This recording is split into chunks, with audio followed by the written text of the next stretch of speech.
Do you believe in forgiving or forgetting? Are you ready for a shocking truth? Because while most families wrap the year in sentimental speeches and reheated kindness, mine served a neat little verdict with the dessert course, and when my sister leaned back and said I was too emotionally draining for the family. Like I was a bill that refused to split itself and walk to the mailbox. I smiled in that quiet way you learn after years of paying to keep the peace and realized I had finally reached the end of the line I drew for myself months ago. I wish I could tell you it came out of nowhere, but nothing about this was sudden, since long before this Christmas, I had been the one who answered late calls about a bounced copay, who covered a rushed dentist visit for a child whose cavity could not wait until tax season, who opened a tuition fund when their dad's big idea turned into a long season of promises, and who, last spring,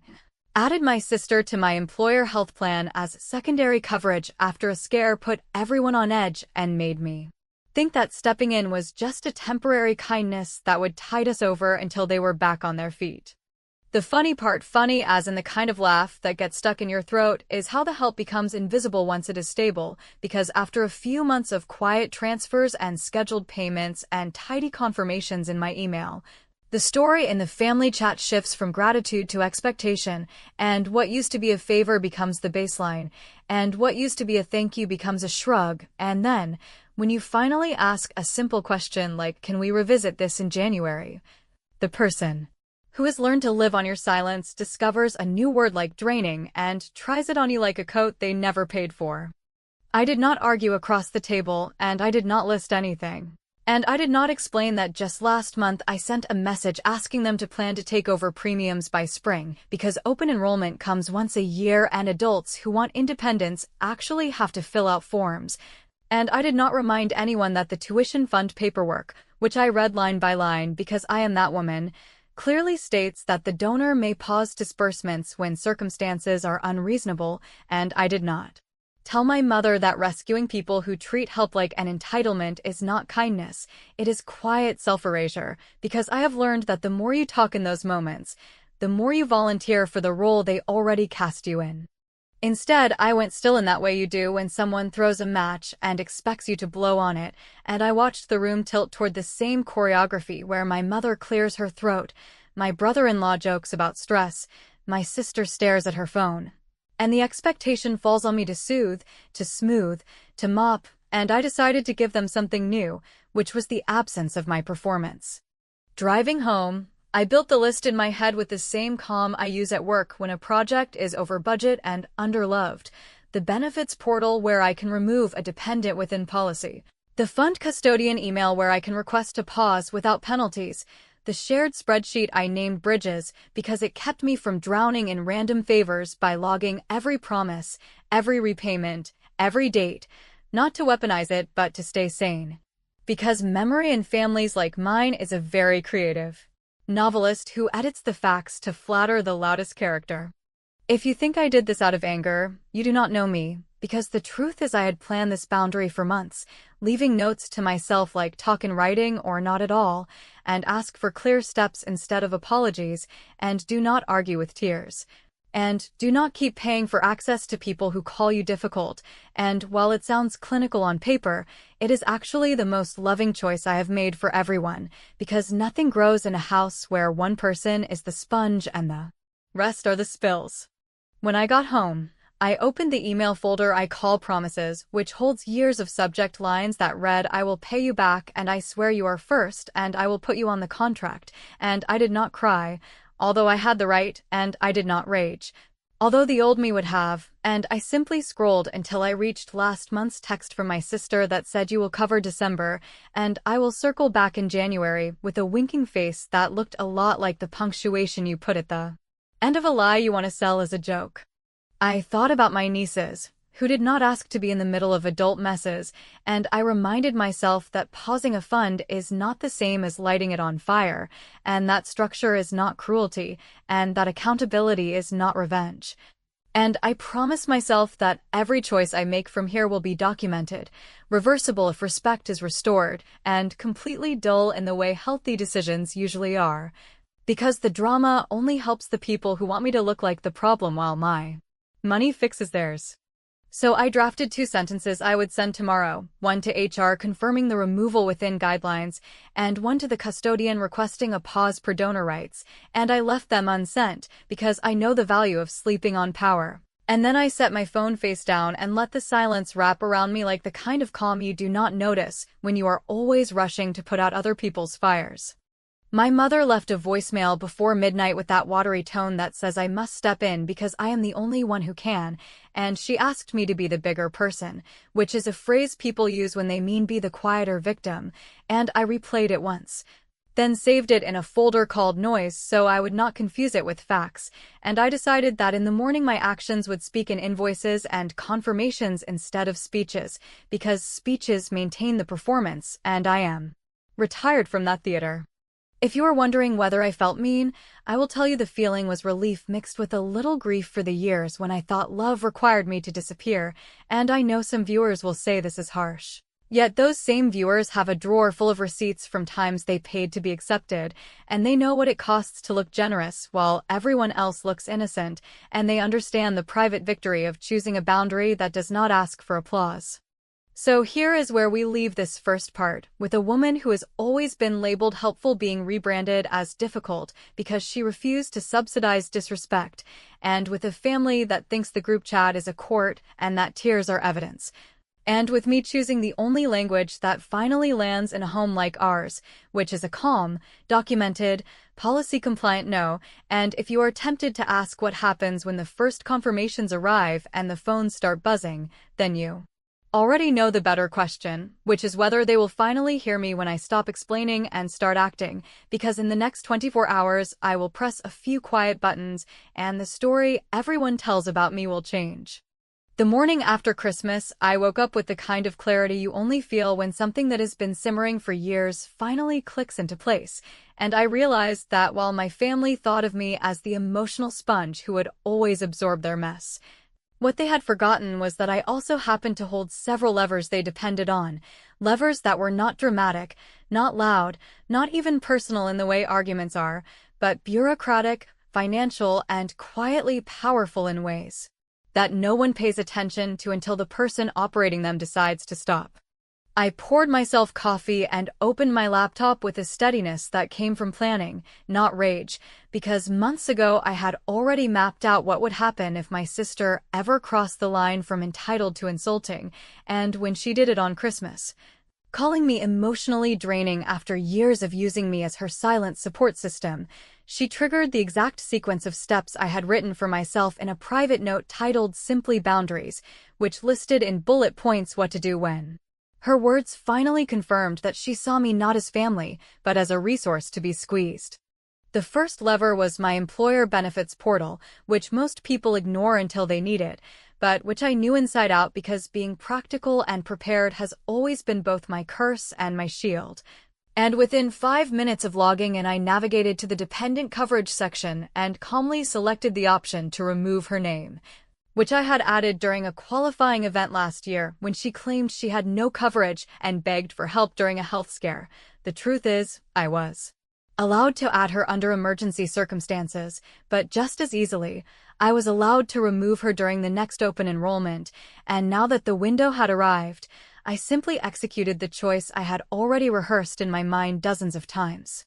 I clicked save, received the automated confirmation email, and let it sit there like a quiet piece of evidence that would never shout but would eventually hit her with the force of reality when her next visit required a copay she could no longer route through me. And while part of me felt that familiar tug of guilt, another part, the part that had been suffocated for years, breathed a little easier, because finally I had stopped paying for the privilege of being insulted. The second lever was the tuition fund for my nieces, which I had established 3 years ago when Trent, my brother-in-law, hit another dry spell in his revolving door of business ventures, and asked me to help cover Lily's and June's private school bills just until his next big deal came through, and rather than hand over cash that could vanish into thin air, I had set up a structured account with a custodian that disbursed tuition payments directly to the school, which gave me both oversight and control.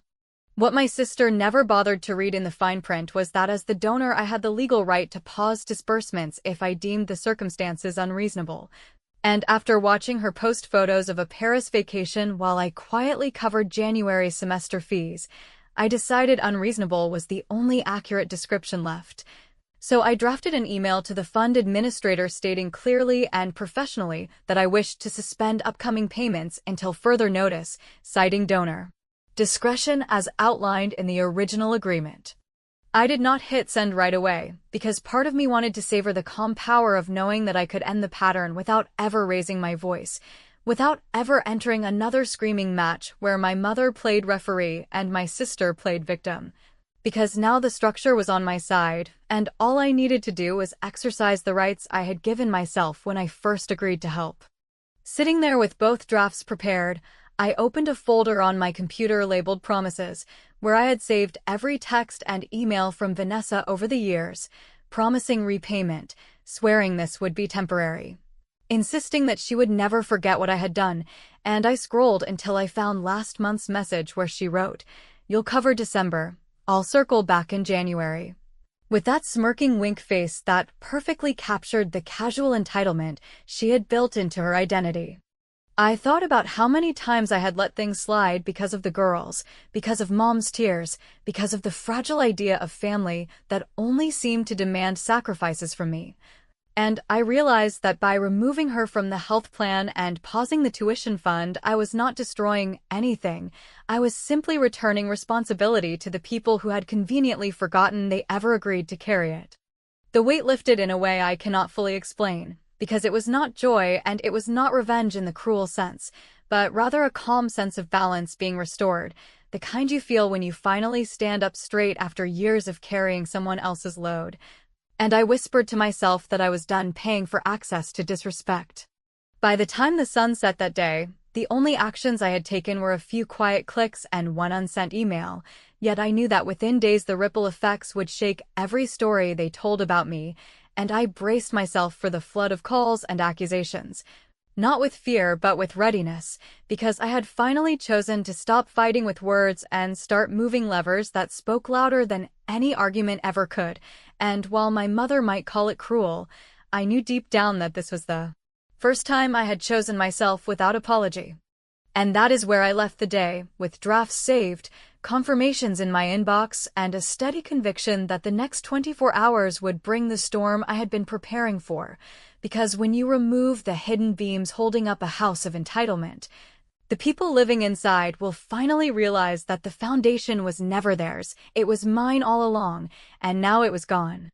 The calls and emails started earlier than I expected, and while I had assumed it might take a week for the silence of missing coverage or a school payment to trigger alarm, my mother began sending messages before breakfast the very next morning.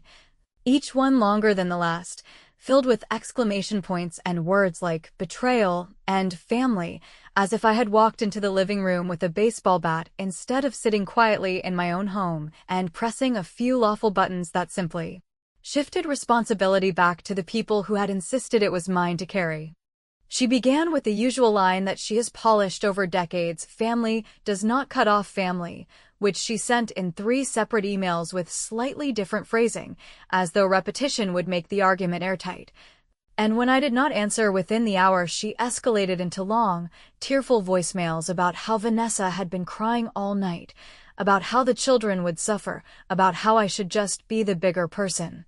which in my mother's dictionary has always meant the person who pays and apologizes and accepts the role of scapegoat without asking who actually broke the deal in the first place. When I finally opened my laptop around noon, I saw a screenshot forwarded from the family group chat where Vanessa, never one to waste an opportunity for melodrama, had typed paragraphs about how I was unstable, vindictive, and obsessed with control, claiming that she had no idea she was even on my health plan and that the tuition fund was a gift I had promised unconditionally. And in the replies my mother sent her hearts, while Trent added a few smug comments about how some people just cannot handle success, which was his way of trying to make my stable job look like jealousy compared to their flashy vacations funded by other people's money.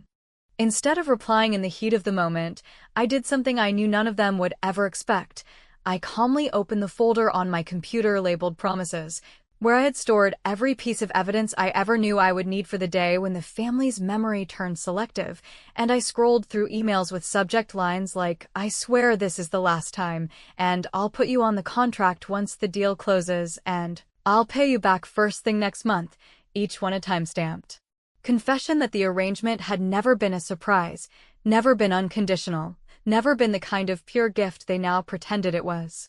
Among those files was one message from Trent himself, written during the week when I first added Vanessa as a dependent on my employer's plan, where he had thanked me for quietly fixing the coverage problem after he missed their enrollment window, even promising to cover part of the premium once he was back on his feet, a promise that never turned into action. And as I read his words, I felt something close to satisfaction, because I finally had more than memory. I had proof.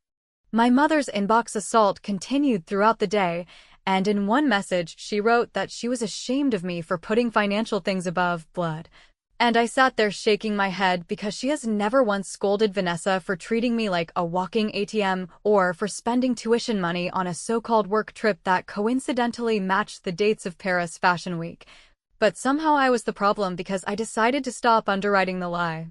So rather than get dragged into a screaming match where words are twisted and tears are weaponized, I decided to do what I do best: document, compile, and send facts, and I zipped the entire promises folder into a single file titled Receipts. Then wrote one clean sentence in a reply to my mother: "Read before you choose a side." The silence that followed was almost cinematic, and while I know they were still raging in their private chat, at least for a few hours my inbox was quiet, and I felt a kind of release I had never known before. Because I was no longer defending myself with pleas or justifications, I was presenting history in their own handwriting, letting their words stand as witnesses while I refused to play the defendant one more time. Of course, peace never lasts long in my family, and by evening the phone began buzzing again, this time with new threats: Vanessa saying she would call my boss and tell him I had misused company benefits, Trent warning that he might take legal action, my mother begging me to retract the file and promising we could talk it out over dinner. But instead of panicking, I simply opened the confirmation emails I had saved from HR and the tuition custodian, each one clearly stating that my actions were within rights and compliant with policy, and I realized that for once I had built a wall no one could climb with guilt or drama, because the structure itself was holding me up. Sitting in my apartment with all of this unfolding on my screens, I knew that the next step would not be more explanations or more compromises, but a set of terms they would never want to face, because if they wanted my help in the future, it would no longer come through whispered promises or late-night texts or tearful voicemails. It would come only through signed agreements, clear repayments, and documented respect, and if they refused, then so be it, because I was finally ready to let the flood wash away the version of me they had invented. And as I shut my laptop that night, exhausted but strangely light, I whispered to myself that the next conversation we had would not be about emotions or family roles, but about accountability, because if they could not meet me on those terms, then they would discover that I was no longer afraid of being called cruel, no longer afraid of being painted as the villain, and no longer willing to spend one more dollar to keep their illusions alive. By the time the third day rolled around, the tone of the storm had shifted from frantic tears and late-night accusations to something colder, sharper, and more dangerous, because when people realize that crying no longer bends you, they often try to reach for threats. And that is exactly what Vanessa did when she sent a message saying she was going to call my company's HR department and report me for fraudulently keeping her on my insurance, as though the truth of her own desperate begging a year ago and the written confirmations I held in tidy folders could somehow be erased just because she screamed fraud louder than I could say policy.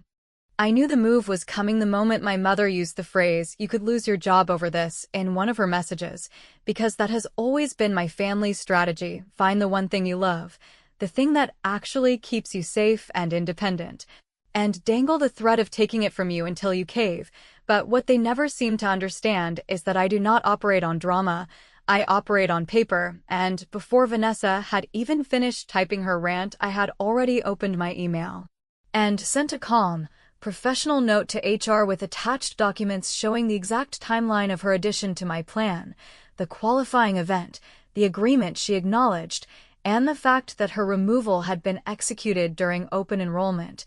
which meant it was not only legitimate but routine. The response came back within hours, bland and bureaucratic, exactly the way I wanted it, a short confirmation that everything was compliant, that no rules had been broken, and that no further action was required. Which meant that if Vanessa actually tried to make the call she was threatening, she would embarrass herself rather than me. And for the first time, I understood the power of being the one who prepares receipts not to argue, but to close every possible door to manipulation. But it was not enough to simply defend myself, because by now I had learned that defense only prolongs the cycle, and if I wanted this to end, I needed to set terms, not plead my case.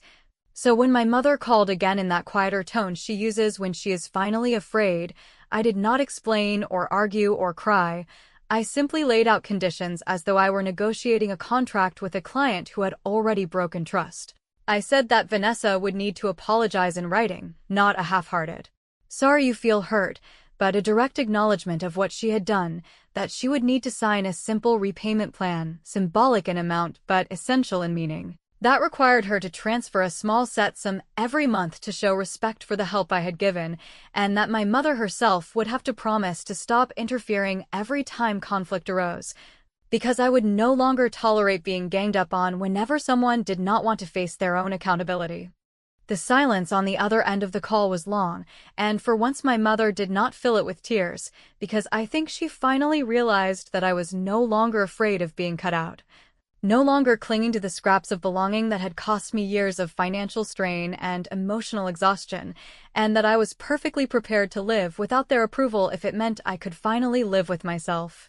Of course, the moment I hung up, Vanessa tried again to spin the story, sending me a half apology that blamed stress and hinted that maybe I was too sensitive, followed by another message threatening to go public in the family circle about how I was punishing innocent children, but by then I had uncovered something that made her performance collapse under its own hypocrisy. A line item in my bank records showing that one of the tuition transfers I had made last year had been immediately used to book flights for what she called a work trip, but which everyone else knew had been a personal getaway during exam week, and while I never intended to shame her with it,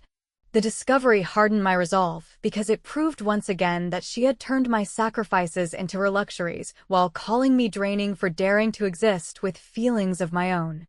That night I drafted one final message, not long, not emotional, but clear and airtight, stating that the tuition fund would remain paused until the conditions were met, that the insurance removal was already complete and non-negotiable, and that if I received any further threats or slander I would forward every piece of documentation I had, not just to HR, but to every relative who had ever questioned my character, so that no one could ever again twist the narrative into a story of me as the unstable sister who ruins holidays, when the reality was that I had been the scaffolding holding their shaky tower together while they mocked me from the top.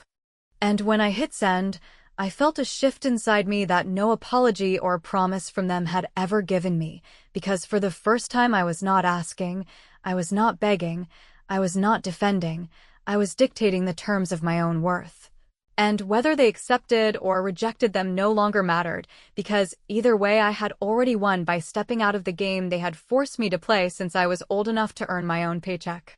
As I closed my laptop and looked around the quiet of my apartment, I realized that my victory was not loud or cinematic but structured, documented, and entirely mine. And while I knew the next episode of this family drama would likely bring new manipulations and more attempts to twist the truth, I also knew that from here on out, every interaction would be on my terms, under my conditions, and within boundaries they could not cross without consequences, and that certainty was worth more than all the forced peace I had ever bought with my silence.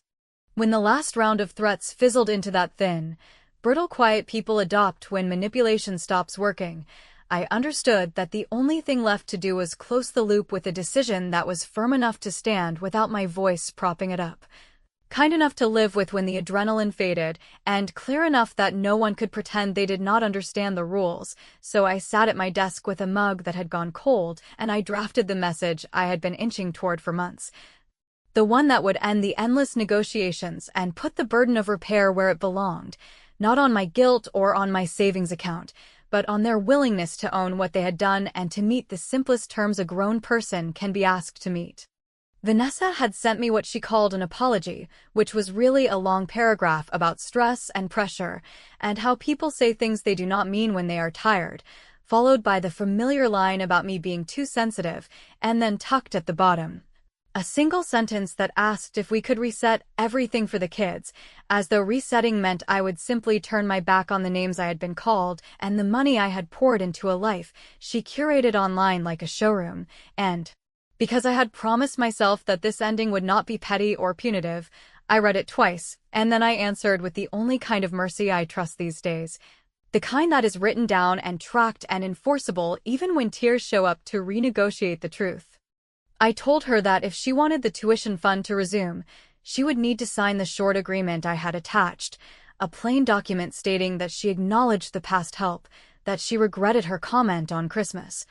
and that she would send a small monthly repayment to mark respect rather than to settle a debt, and that if she refused to sign, the fund would not evaporate or get spent on me, it would simply convert, on a date set well into the future,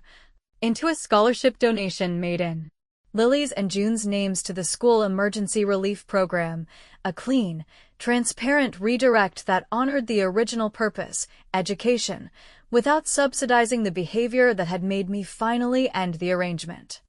I added that effective immediately I had removed myself as an emergency contact for anything that was not truly medical, that future requests would need to arrive by email rather than late-night texts that blurred lines and time zones and common sense, and that if my mother wanted to be involved, she was welcome to, but only if she could speak to me without the old script where my refusal to be exploited became proof that I did not love my family. I made it clear that love, in my dictionary, would now be measured by honesty, not by how much pain I was willing to swallow without making a sound. When I hit send, I put my phone face down because I had learned the hard way that watching the reaction does not change the reaction, and instead I opened the spreadsheet I call Bridges, and I added the final row. Not a line of debts or repayments or favors promised at 2 a.m, but a simple note to myself that read, "Boundaries upheld," and I stared at it long enough to feel the strange sensation of weight leaving my body. That feeling you only get when you finally stop arguing with people who benefit from your confusion. The reply came in the afternoon, and it was exactly what I expected, a clipped refusal to sign anything that made her look bad, a claim that written apologies were humiliating, a last attempt to spin my conditions into cruelty.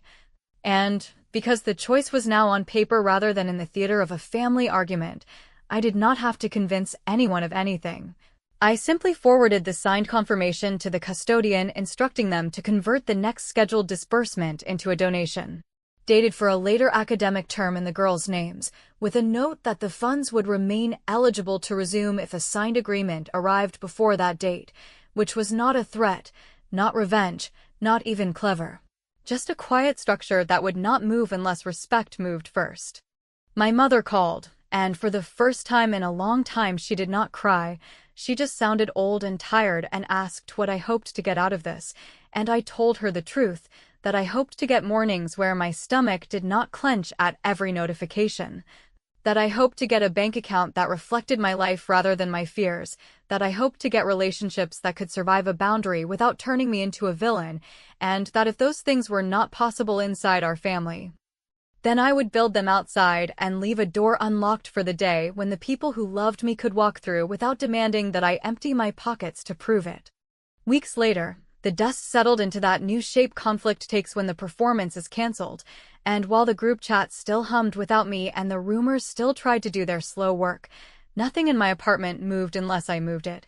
Nothing in my calendar belonged to anyone but me, and when I looked at the file tree on my screen, promises, receipts, Bridges, I did not feel like the accountant of my own suffering anymore. I felt like the architect of a life where love and money and words line up in the same direction, and where I am allowed to be a person, not a plan. I will not pretend I do not miss the girls, because I do, and I left them a letter addressed to their future selves explaining that my decision was never about punishing them, that when they are old enough, and if they want to hear it, I will tell them everything with the same calm I used to press the buttons that saved me, and that I am rooting for them to have the kind of adulthood where they never have to choose between being respected and being included, because that is not family, that is bargain hunting with feelings, and I am done selling myself at a discount. So if you want a grand finale, there is not one. There is only this quiet final move where I picked clean distance over dirty peace, where I let the evidence speak louder than anyone's tears, where I gave back the responsibility that was never mine to keep, and where I walked out of a role I did not audition for, and when the door clicked behind me, the story they always told about me collapsed under its own weight, and the story I now tell about myself finally stands, which is that I did not win by breaking them, I won by refusing to keep breaking myself, and that changed everything.